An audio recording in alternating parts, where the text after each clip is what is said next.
Tšau ka kõigile! On jälle aeg kaamera ette tulla tähtsa sündmuse puhul, kuna täna on meil siin valmis saanud üks Harley Davidsoni jupp jälle. Aga antud ratta puhul võib ka kohe ära mainida seda, et tagaosa autoriõigused kahjuks lähevad kellelegi teisele, sest selle saba olen ma lihtsalt julmalt varastanud siin ühe teise tegelase pealt, aga sellest räägime pisut lõpupoole. Aga viskame siis pilgu peale, et millega tegu ja mis tehtud sai antud pirukal. Tegu on meil siis 2004 aasta Harley Davidsoni V-Roadi B-mudeliga, mis on oma olemuselt, kui nüüd nii võib öelda, siis üks kehvemaid või äbarikumaid mudeleid üldse, mis V-Roadi perekonnas on, tänu just sellele, et tal on poleeritud mootorikaanet tehase poolt ja kõige nagu säästulikum näeb ta oma olemuselt välja originaalkonditsioonis, aga nagu juures olevalt pildid näha on, siis originaalist ei ole enam järgi jäänud mitte muhvigi. Ja tegelikult antud ratas jõudiski minu juurde hoopis sellise looga, et siin keegi oli tuuninud originaalsummuteid ümber, auke puurinud ja nii edasi, aga see ei töötanud kuskilt otsast, sest mina ehitan sisult täielikult ümber ratastele, et siis inimesel oligi nagu soov, et need summutid ikkagi teha sellisesse konditsiooni, et nad teevad ikkagi korrektset häält, nii nagu tegema peab ja nii edasi. Ja siis oli veel, kliendil olid veel siin mingisugused sellised ala pisimured, et võib-olla mingid teised jalatoed, käepidemed, nii edasi, aga kuna siin sai natuke ratast vaadatud, klient käis mul toas paar tiiru edasi-tagasi ringi, siis jõudis õige kiirelt järeldusele, et väga selle originaalse 80 tagarattaga vilja enam ei lõika ja tuleb ikkagi pill seibideks tõmmata ja midagi ilusamt sellest teha ühe korraga. Ja siin ta nüüd meil ongi siis, et tegelikult võiksid eest otsast pihta hakata ja täitsa vaadata, et palju siit järgi on jäänud originaalist ja nii edasi. Et antud ratas oli veel ka niimoodi, et kui ta minu juurde tuli, siis klient oli ostnud selle kuskilt Leedust ja siis hirmsad disainerid, insenerid olid peale pannud siia ka mingisugused jube kõrged õudsad kuramased chopperi lenksud koos kõikvõimalike kontrollide asjadega, et mis nagu V-Roadi puhul oli täiesti välistatud disain ja välistatud siuke varuosa siin peal, et kogu oma olemuselt. Ja siis siin oligi, et sai juhtraua poole pealt minema kühveldatud kogu lenksumajandus, kõik millega ta tuli, kõik trossid, torud, kogu see jura lendas minema pealt. Asemele panin siis ümber lõigatud V-Roadi originaal spidomeetri ümbrise koos kinnitustega ja sükse pisut laiema, aga suhteliselt sirge juhtraua, arvestades siis kliendi pikkust, et on tegu minust oluliselt pikema tegelinskiga. Ja loomulikult siis juhtraua peale veel kõik kroompeeglid, heeblid, peasilindrid, lülitid, värgid, kõik jutud, ja trossid, torud, kõik, mis lenksuga seonduvad on. Kliendil oli kindel soov oli ka saada siia soojendusega käepidemed, et sellest see on ka põhjus mõnes mõttes, et miks siin on peal võib-olla siuke nii-öelda peenem lenks, kui ma tavaliselt ise kasutan enda ratastel, sest ma ise reeglina kunagi ei pane soojendusega käepidemeid, kui mul on jämedad lenksud peal. Just tänu sellele, et jämeda lenksu toru seina paksus on nii palju paksem, et toru sisse käepideme soojenduse süsteemi mahu. Aga nüüd tulles siia, esivedrustuse poolele, siis tuli on tal põhimõtteliselt originaal, välja arvatud siis kroomitud kinnitus, mis on lisana juurde võetud siia. Amortide poole pealt on samamoodi on kroomitud traversid pandud peale siis originaal poleeritute asemele ja samamoodi on kroom amordijalad, kõik juurde käivate võllikatetega ja rattapuksidega. Siis jõudes nüüd siis kõige suurema detailini ei saa ka mainimata jätta, et antud rattal on meil samamoodi jälle RC komponentsi kroomväljad, aga tegu on siis Savage'i disainiga ja samamoodi on tal ees originaalmõõdus esiratas 19-tolline 120 lai. Ja porilaua poole pealt on puhtalt minu enda tehtud esiporilaud, et originaalis on ta siuke suur bumerang siin ees, et mis enam ei sobi kuidagi kokku siukeste kroomdetailide ja ilusa kalli väljaga. aga liikudes nüüd natukene siit veel edasi, siis loomulikult on meil ka esispoiler küljes, mis annab niisuguse vähe atraktiivsema efekti sellele radiaatori kattele, et kõige paremini just joonistabki, ütleme, see esispoiler välja, kui sõita nii-öelda pundis koos, kus rattad on siis nagu maleruudud on asetatud sakine, siis ta paistab eriti hästi välja kogu aeg, et niisugune oranž detail, et kuigi ta on esiratta taga suhteliselt peidus, aga on ta kogu aeg silme ees ja ta on ikka parem kui niisugune nii-öelda must radiaatori latakas siin keskel. Samamoodi on siit, ütleme, lisadena pingeregulaatori kroomitud kate ja ka kroomitud radiaatori küljeplekid. Et see on nagu kõik puhtalt lisa. Ja siis siit edasi liikudes on ka ülemised raami esimesed katted kroomitud, andma niisugust head kontrasti kogu selle nii-öelda raami augu sisse siia. Õhupoosti katte peal on meil siin ilus suur uhke Screaming kiri. Küll aga see ei näita seda, et tegu oleks mingisuguse Screaming mudeliga, vaid tegelikult on see õhupaasti kate pärit hoopis 2007 aasta VRS CX mudeli pealt, mis oli kohe sikli ostust saati oli antud ratta peale paigaldatud ja tegelikult nüüd küsides, mis asi on siis see VRS CX, mida Eestis pole ühtegi mudelit ja mis on niisugune väga vähe levinud mudel, et tegelikult ongi siis Harley Davidsoni poolt toodetud veeroodiga, mis oli siis mõeldud austuse avaldusena Screaming Eagle'i ja Vance & Heinzi kiirendustiimile. Et siis sealt tuli ka niisugune nende kiirendusratta disainiga, et just niisugune oranž ja hall ja kuna kliendil oli ikkagi esialgu oli tal mõte, et võib-olla viskab selle endale kodus saunaruumi seina peale nii-öelda disaini elemendiks selle katte ja paneme siia uue ja teeme mingit ratta hoopis teist disaini, aga siis ta ikkagi viimasel hetkel arvas, et oleks mõistlikum see katte peale jätta ja siis vastavalt sellele ka sai ka kogu see nii-öelda sikli ülddisain mul ka kokku pandud, et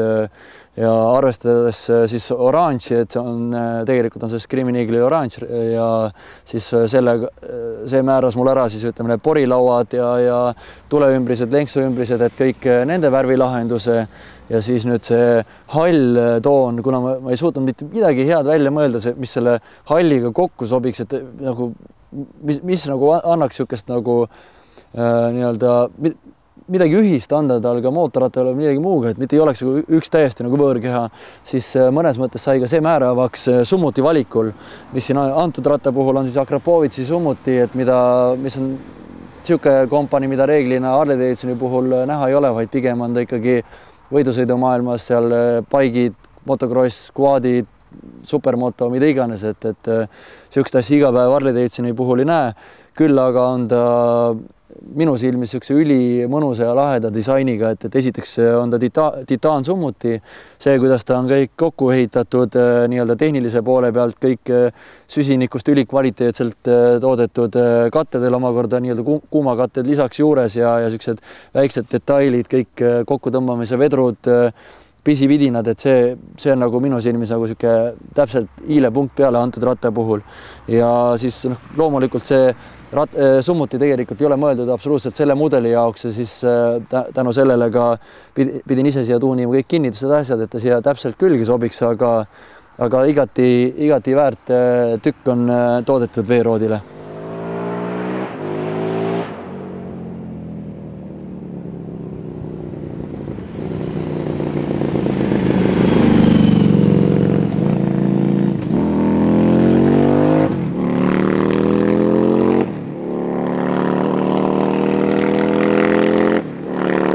Mootori poole, siis originaalis veeroodi B-mudelil on poleeritud mootorikaaned kõik. Nagu me teame, siis poleeritud alumiinium Eestis jälle insenerid käivad erinevates pesulates, lastakse suvalist hapet peale, mis oksudeerub ja söövitab selle alumiiniumi täielikult ära, läheb kõik koledaks ja sa ei suuda seda puhtana hoida. Siis polnudki kliendil enam muud valikut, kuna juba läksid alla kõige ägedamad kroomväljad, tuli ka panna kõik kroommootorikaaned mootorile. Siis kuna mootor juba ühe korraga oli nii või naa osaliselt lahti ja nii ma kõikidel veeroodidel värvin ka mootoriplokid üleni mustaks, siis loomulikult sai ka siin plokk ära värvitud ja samamoodi ka lisana paigaldatud veel metallrüüsiga jahutustorud ja ka kroomitud termostaadi kate ja nagu loomulikult ei puudu antud rattal kõikidelt poltidelt siit kroomitud väiksed poldikatted. Ja kuna kliendil oli algusest peale soov, et tema on ikkagi pealuumees ja tal peavad olema pealuuga käepidemed, jalatoed, kõik jutud, siis sai ka panna sellised väiksed nii-öelda disainielemendid veel, ütleme siia siduritöösilindri peale pealuuga gaas ja ka kütusepaagi peale pealuuga gaas või väikene logokene. See on niisugune pisikesed nii-öelda detailid, mis siis annavad niisugust lisaefekti kogu tsiklile. Liikudes siit veel omakorda edasi, siis ütleme kõik piduritorud, siduritorud, trossid, kõik on uued, et need on, kõik on heledad, kõige läikivamad, mis võtta annab, et ja siis taga otsa poole pealt, kui mul esivedrustus on täielikult enda kokku ehitatud, kõik sisud ümber lõigatud, amorditorud ümber treitud, kõik on puhtalt mu enda setup, et olen leidnud ka nii-öelda tavaamordile sellise ülihea lahenduse, kuidas ta väga hästi töötab, siis tagaamordi puhul läksime me ikkagi suhteliselt ühte ainust ja õiget teed pidi, et võtsime siia Öhlintsi amordid. Kui olin endal amordid ära tellinud, siis kõigepealt virutasin nad täiesti seibideks laiali. Vedrud läksid meil kohe esimesena kroomimisse. Siis kui olid vedrud kroomitud, siis sai kõik ülejäänud korpused mustaks värvitud. Siis sai omakorda veel terve amordi sisu ümber ehitatud samamoodi, et oleks kõrgus täpselt paigas, käiku täpselt nii vähe kui võimalik, nii palju kui hädavajalik. Ja sai ka see amort endale niisuguse mõnusa kontrasti, et ja samas on see, et ballooni puhul oli ka mul palju erinevaid valikuid. Kas ma värvin ballooni mustaks ülejäänud amordiga nii-öelda kerega ühte värvi. Teine variant, balloon näiteks valge või oranž, panna siis Öhlintsi kleeps tagasi või siis üldse balloon ära poleerida või ära kroomida. Aga siis, kuna ikkagi Öhlintsi värv nii-öelda kaubamärk on kuldne balloon, siis oligi kliendil ka soov, et antud ratta puhul jätame ikkagi ballooni kuldseks ja seda ei torgi siin. Aga nüüd tulles vedrustuse poolele, siis päevselge on see, et amordimaailmas on ikkagi kõigepealt on Öhlins, siis on tükk tühja maad ja siis tulevad kõiksugused muud asjapulgad radamisi järgi ja siis kõige lõpus on seal Harley Davidsoni enda originaalammordid, mis ei tööta üldse kuskilt otsast ei ühtepidi ega teistpidi. Ja nüüd siis ütleme, tulles veel vedrustuse poole, kui siin eelmise ratta puhul oligi, et inimesed ütlesid, et mis kuradi ratas see sihuke on, kui sa sellega sõita ei saa, et kui ta nii jäik on, eks ole, et Kevlar padi vetru ma ei anna. Samas oleks see täpselt samasugune võrdlus, et kui ütleks, et kurat, Lamborghini on ju maailma kõige kehvem auto, et sellega ei saa ju risti kartulivagu sõita või näed, John Deere on ka mõttetu masin, sellega ei saa kiirteel peal sõita autobaani peal, et päeva lõpus ongi see, et iga tsikli jaoks on tegelikult oma otstarve. Kuna antud tsikkel jäi meil Eestisse siia, jääb meie kehvade teede peale, siis siin on ka ekstra rõhku pandud just vedrustuse peale, et ta oleks meie kehva tee peal sõidetud. Õhkvedrustusega tsiklid, mis ma kõik teinud olen, need lähevad kõik Eestist välja ja ainult sellisesse piirkonda, kus on ülihead teed, milleks sinna on siis vaja panna mingisugust tsükest vedrustust, kui seal piisab ka hoopis efektsemast asjast. Et see ongi see, et igal asjal on oma koht ja oma otstarve. Tulles nüüd siia, ütleme selle tagaotsa juurde, mille ma siis häbematul kombel varastasin sõna otseses mõttes siin ühe Tegelinski pealt, siis tegelikult see nii-öelda disain ei ole sugugi varastatud ei tsikli, auto, ei ühegi teise asjapulga inseneri või tehniku või tegija pealt. Tegelikult ma selle saba panin tuuri hoopis kassi pealt, sest naabri kass on meil hüüdnimega Sabata kass. See on ka meil ühe korra Veeroodi musklisaates on sirge seljaga läbi astunud kaadrist ja kuna kass käib ringi, saba puudub, taguots püsti, siis sealt tuli ka mõte, et why not teha tegelikult ka sikkel täpselt samamoodi, ongi ilma sabata, sadulaga pill lõpeb ära. Porilauda on siin täpselt nii palju, kui see oranž triip on, et ega selle nii-öelda porilaua jupi ma tegin ka spetsiaalselt siia oranži, sest kui ma oleks selle musta teinud, siis ta oleks täitsa ära kadunud, vaatad, et polegi porilauda, aga täna meil reaalselt on siin ikkagi ilus stiilne porilaud ka taga olemas, et ei saa öelda, et porilauda ei ole. Ja sadula poole pealt olen ma samamoodi üli uhke selle lõpptulemuse üle, et loomulikult on see mul täielikult enda tehtud sadul, kõik kuju antud, disainitud ja arvestades kliendi pikkust sai ka siin teha see istumise asend natukene tahapoole, kui ma selle tavaliselt teen, ütleme enda pikkustele tegelastele ja siis keskele lasin siia siis esmakordselt teha niisuguse üleni Alcantara musta rataka ja serva vähe niisuguse krobedama nahaga ja siis esmakordselt tuli siis omakorda veel niisugune hästi jämeda või laia pistega õmbulus ja oranž, mis siis läheb kokku omakorda veel selle Öölnitsi ballooniga, et niisugune täiesti uus ja teistmoodi disain. Ja nüüd ütleme selle, tulles kiige poole, siis samamoodi on mul see kiige kõik enda poolt laiaks keevitatud, kõik tehtud vastavalt velje järgi ja samamoodi ka ei puudu siit meil tagaratta võllikate ja ka kiige esimese võllikate. Et see on niisugune väike kontrast, katab lõpetab ilusti viimistletult ka kiige ära ja siis taga on meil siin 300 väike tagaketsikene, et mis on siis ka 18 tollise ja 10,5 tolli laia velje peal. Ja samamoodi antud ratta puhul on mul täielikult ära koristatud parempoolsed pidurid, et kui originaalis on ees topeltpidur, on mul see pandud vasakule poole 13 tolline piduriketas suur ja ka taga on täpselt samamoodi paremalt poolt pidur ära koristatud ja pandud siis rihmaratas koos piduriga, et ta on küll, ütleme, rahalises mõttes on ta kõige kallim lahendus, mis olla annab, aga samas visuaalses mõttes ka, kui siia panna nüüd piduriketas ette, siis reaalselt seda velje disaini ja õiget efekti siit enam edasi ei anna mitte kuidagi moodi. Muidugi ei saa ka mainimata jätta, et ütleme võib-olla üks niisugune detail, mille üle ma kõige uhkem veel antud ratta puhul olen, on tegelikult see tagatuli. Et kui eelmise ratta puhul olid mul suunatuled puhtalt nullist enda tehtud, siis selle piruka puhul on tagatuli täielikult mu enda disainitud, freesitud, tehtud kõik otsast lõpuni ja samamoodi ka kogu see nii-öelda numbrikinnitus siin taga, et tule puhul oligi see, et kuna ma ei tahtnud siia saba sisse panna, eesmärk oli see, et tagaporilaud puhtaks jätta ilusti, siis oli vaja tuli külje peale viia. Samas ei suutnud välja mõelda mingisugust head kohta, et kuhu seda tuld peita või kuidas seda teha nagu võimalikult minimalistlik, et just ütleme siit vasaku külje pealt ja siis mõtlesingi lõpuks, et kurivaim, et kuna mul nii või naa on number on siin juba külje peal, siis päeva lõpus ei ole probleemi teha täpselt selle numbri alusele vastav tuli siia ülesse. Ja siis tegin 2 täiesti erinevat tuledisaini, sain need kõik välja freesitud ja siis nagu viimsel hetkel ikkagi avastasin, et see on tegelikult üleprahi nendest ja saigi leedimehele kõik sisu sisse ehitatud, juhtmed külge ja siia külge poogitud ja olemas ta ongi, et ühest küljest on küll tundub nagu lihtne peale vaadates, mis on ka iseenesest talle eesmärk, aga samas on see, et katsu see asi välja mõelda ja valmis teha kõik, et nii, et oleks perfekto, nii nagu olema peab. Siis loomulikult ka siinpool küljes on meil kõik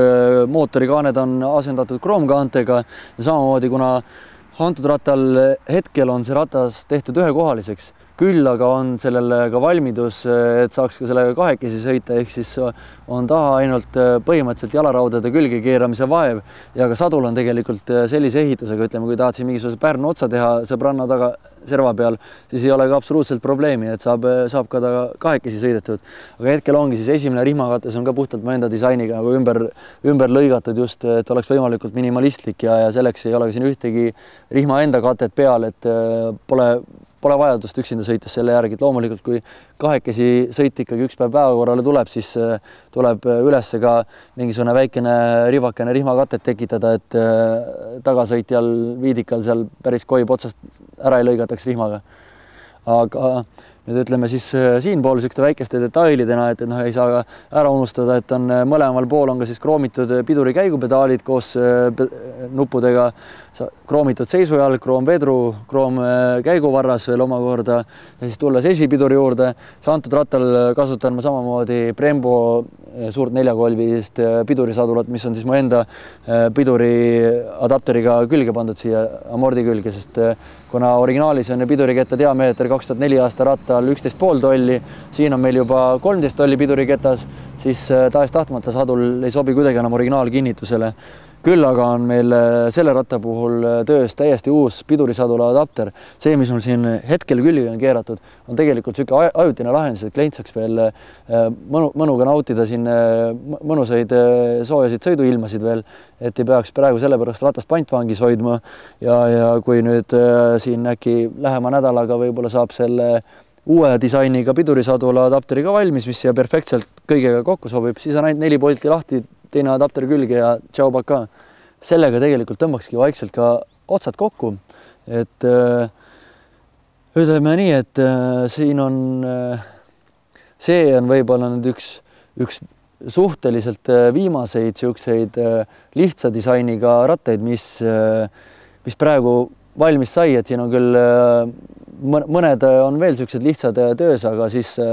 tulemas on siuksed päris ekstreemsed elukad siin ridamisi, et aga eks me sinna jõuame ka, kui aeg käes ja eks seda ma küll ütlesin, et saateid me ei tee poolikutest asjadest küll, aga siukseid väikseid spioonifotosid ma ikkagi panen nii oma kodulehele fredi.ee ülesse kui ka Facebooki lähevad samamoodi ülesse, et ja siis eks sealt saavad inimesed ka veits nagu aimu, mis tegelikult